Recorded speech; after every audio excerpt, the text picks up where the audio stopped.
इमरान खान गैर मुतवक्के गिरफ्तारी और हैरत अंगेज रिहाई।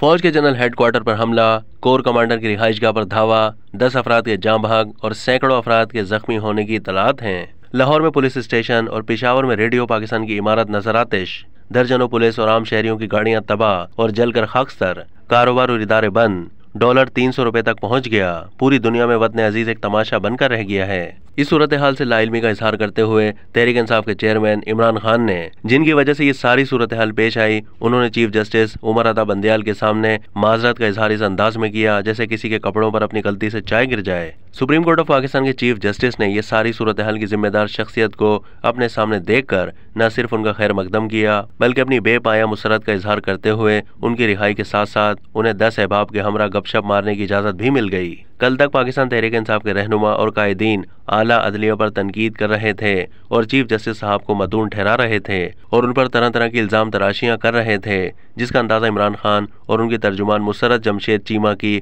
ऑडियो लीक से लगाया जा सकता है, जिसमें इमरान खान आला अदलिया पर असरअंदाज होने के लिए आजम सवाती के बारे में इस्तफसार भी कर रहे थे कि वो कहाँ हैं, उनसे ये बात करो। रिश्तेदारियों की बात भी हो रही है और फिर जिस अंदाज से चीफ जस्टिस का नाम लिया जा रहा है वो खासा मायने खेज है।